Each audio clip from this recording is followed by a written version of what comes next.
Alors tout ça, toute cette évolution, ce contexte, donc de cette prise en compte de plus en plus forte des partis religieux, avec tout ce que vous avez expliqué, quelles conséquences ça a sur, le processus de paix ou de pacification des 2 États? Est-ce que ça complique évidemment, et j'imagine ça complique encore tout, mais, qu'est-ce que ça donne sur le concret par rapport au conflit israélo-palestinien? Alors, je dirais qu'il y a 2 éléments qu'il faut retenir. Le premier, c'est que, Benjamin Netanyahou, depuis, qu'il est Premier ministre, voilà, sortant depuis, près de plus d'une dizaine d'années, a réussi, au cours des années à, obtenir quelque chose à laquelle il tenait beaucoup, c'est l'arrêt de toute négociation officielle entre l'État d'Israël et l'autorité palestinienne. Et ça, c'est depuis 2014, hein. Jusque-là, depuis qu'on a commencé à parler de négociations, hein, depuis la conférence de Madrid en 91, tous les gouvernements israéliens devaient négocier avec un représentant, soit de l'OLP, Yasser Arafat à son temps, puis ensuite l'autorité palestinienne. Et ça, depuis 2014, il n'y a plus rien. Alors ça, c'est la première phase qui était essentielle pour Netanyahou, et ça, c'est la droite nationaliste, certes appuyée par les partis religieux, mais le second volet, c'est l'accélération de la... Alors, c'est pas tant l'accélération de la colonisation au sens de encore plus de zones de peuplement, etc., parce que là, les Américains surveillent et sont extrêmement critiques. C'est surtout, je dirais, le projet de ce parti du sionisme religieux que j'évoquais tout à l'heure, leur vrai projet, c'est comment faire pour que les habitants de ces implantations échappent de plus en plus à l'autorité militaire, dont il ne faut pas oublier qu'en termes de droit international, c'est elle, la puissance militaire, qui dirige les choses, hein, qui donne les autorisations, etc.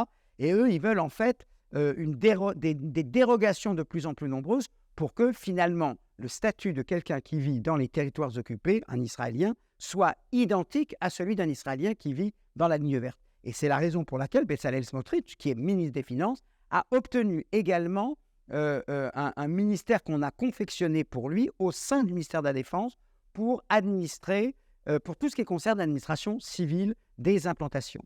C'est-à-dire, lui, il veut que la condition des habitants des colonies soit en fait alignée sur la condition des Israéliens dans les frontières de 67, ce que n'autorise pas, bien entendu, le droit international. Et donc, à cet égard, c'est donc pas tellement, il ne faut pas regarder, comme on le dit souvent, les implantations se multiplient, etc. Là-dessus, l'administration israélienne est relativement freinée, en tout cas par les États-Unis et surtout par l'administration Biden. C'est encore une fois, c'est surtout faire que l'autorité militaire ne soit plus celle qui autorise ou interdit les demandes, les revendications des habitants, desquelles elle dépend. Elle dépend de l'autorité militaire. Et donc, c'est effectivement faire que ça passe par une administration civile, cette fois-ci, qui serait bien sûr entre leurs mains. Et donc, je dirais que c'est un processus d'annexion rampante, un processus d'annexion de facto, de jure. Je ne pense pas que le gouvernement israélien soit en mesure de le faire, pas parce qu'il ne le souhaite pas, mais parce qu'il sait que les réactions de l'Union européenne et notamment américaines seraient intraitables et impitoyables à cet égard. Mais c'est comment faire sans décréter l'annexion des territoires, comment faire pour que finalement la condition des habitants de ces colonies soit identique à celle des Israéliens. Et sur le long terme, qu'est-ce qu'on peut imaginer? Est-ce qu'on peut imaginer le jour la création de 2 États, ou est-ce que c'est remis aux commandes grecques, ça n'arrivera jamais? Alors, c'est sûr qu'avec le gouvernement actuel, on est, pour eux, c'est je dirais presque qu'ils ont tout fait, et ils font, et ils feront encore, pour que la perspective de ces 2 États devienne de plus en plus inconcevable, impossible. Et donc, on émergerait, où la situation évoluerait vers ce que l'on appelle la solution à un État, à ceci près que dans cette solution à un État, il y a 2 options possibles.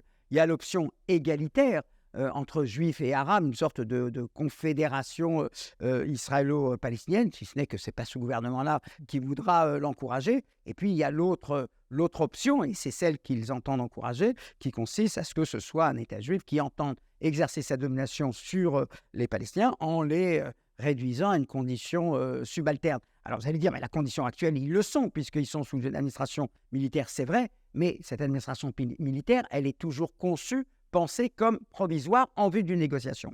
Ce que veut faire ce gouvernement, le projet politique de cette orthodoxie religieuse ultranationaliste, c'est de faire que désormais, cette occupation, elle devient provisoire. D'ailleurs, ils ne l'appellent pas occupation comme vous l'imaginez, mais ils disent une libération du territoire qui revient dans le giron de l'État d'Israël. Et cela, et encore une fois, ils le feront toujours de manière progressive, mais en se disant que le temps travaille pour eux. Voilà. Je dirais que ce qui a changé, si on revoit à l'échelle de plus d'un demi-siècle, de 75 ans de conflit, c'est qu'ils ont le sentiment que le temps travaille pour eux, là où le monde arabe, qui très longtemps a pensé que c'était pour lui que le temps travaillait, là, il joue sur cet agacement, épuisement de la communauté internationale, qui finalement ne demande qu'une chose, c'est à ce que ce conflit ne soit pas trop violent. Voilà, s'il est maîtrisé dans certaines limites, bon, ben voilà, ça reste gérable, même si ça ne laisse pas entrevoir de perspectives diplomatiques, à moins que, je ne peux pas ne pas l'exclure, à moins que de ce sursaut civique que nous connaissons en Israël depuis 6 mois, renaissent, se reconstruisent, on va dire, un centre et une gauche qui se caractérisent par la volonté de retourner aux négociations avec les Palestiniens, que du côté palestinien émerge là aussi, après le trop long règne de Mahmoud Abbas, qui a aujourd'hui près de 85 ans, eh bien, naisse une direction politique plus pragmatique et qui commence à négocier, à discuter politique et à chercher finalement à sortir d'une sorte d'application extraordinaire de la justice pour un vrai compromis qui serait le préalable à une réconciliation entre les deux peuples sur un territoire dont il ne faut jamais oublier qu'il y a un mouchoir de poche. On parle de la Méditerranée au Jourdain, on parle de 25 000 km² tout au plus.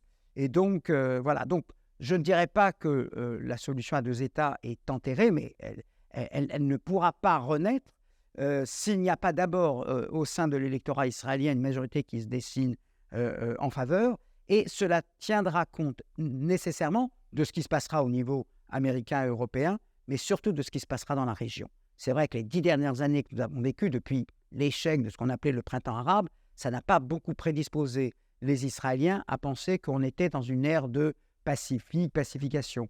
Et je dirais la contestation dont Israël est l'objet, là, elle aussi ne convainc pas, ne persuade pas les Israéliens qu'on est dans une sorte de légitimation avec un conflit qu'on peut régler parce que finalement, il porte sur des territoires, sur une frontière à établir, sur Alors certes, oui, le problème de l'eau, le problème de Jérusalem, le problème des réfugiés, je ne dis pas que les problèmes ne sont pas importants, mais avec une bonne approche, je dirais, rationnelle, on pourrait les résoudre. Mais pour ça, c'est vrai que, je dirais, la conjoncture, comme on dit, incontestablement n'est pas propice, mais le fait de ne pas être propice ne veut pas dire qu'elle ne peut pas surgir à la faveur d'une évolution politique intérieure en Israël, régionale, et puis là, les accords d'Abraham peuvent contribuer à quelque chose dans ce sens-là, et puis aussi international. Je crois que c'est l'addition des trois. Ce n'est pas l'Europe et les États-Unis tout seuls qui imposeront une paix aux Israéliens et aux Palestiniens.